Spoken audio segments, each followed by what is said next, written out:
Hello everyone, for today's video, isi-share ko nga pala sa inyo yung ganap natin ngayong umaga. Buti nilang din hindi pa maulan nitong 6:30 AM at nagkaroon pa tayo ng chance na magpawalk ng mga aso. Kagaya nito ni Dato na kailangan ko muna talagang pagurin dahil nga today dadating yung mga import. Kakatapos ko lang maglinis kasi nga may dadating tayo mga import. So ayan, nag-spray ako dito pati dun. Linis ko yung gazebo. Yeah. Kaso lang mukhang hindi tayo makakapagpakawala ng mga tuta mamaya. Sadly, but it's okay. Mag-ano tayo, dito. Magpipicture pa rin tayo, mag-video. Yeah. But eto na nga, before lunch, dumating na din sila. They arrived in the Philippines around 11 PM kagabi. And eto, i-check na natin yung mga papers and yung mga puppies. And by the way, 6 months pa lang sila.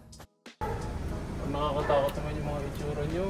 Ang mga breed nga pala nila ay Borbal and Cane Corso. Itong una nating ibababa ay itong female Borbal na nabili ni Sir Ryan. Siya din nga pala ang owner ng apo ni Argus. I-check lang din natin yung bite.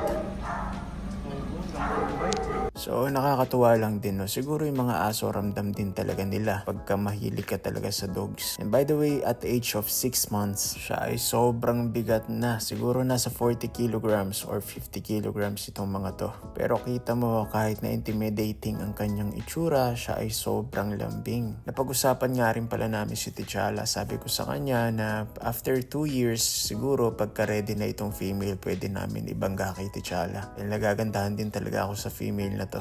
Ganda ng kulay niya, no? First time ko makakita ng straw. Ito, first time ko talaga makakakita ng strawberry or straw na Cane Corso. At sa mga groups ko nga lang din nalaman na strawberry pala yung ibig sabihin ng straw.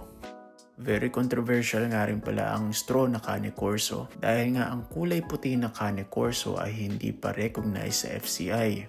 Pero dumarami na rin yung mga breeders na nagbe-breed nito.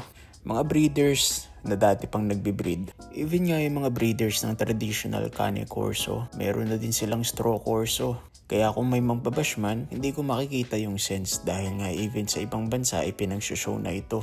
Dito sa Pilipinas parang 3 pa lang yung alam ko na meron straw Corso. At lahat ng owners ay kilala ko. But then again, sabi ko nga, first time ko lang din makikita ito. At sa totoo lang, kung ako ay may extra funds at meron din tao na taga-alaga, ay siguradong pipili din ako nito.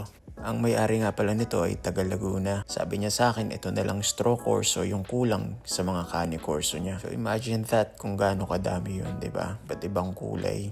Minsan talaga ang sarap din isipin, no? Yung flexible yung funds mo. Dahil ang sarap kaya sa feeling na may bago kang tuta. Kagaya nitong 2 months old na Cane Corso na to.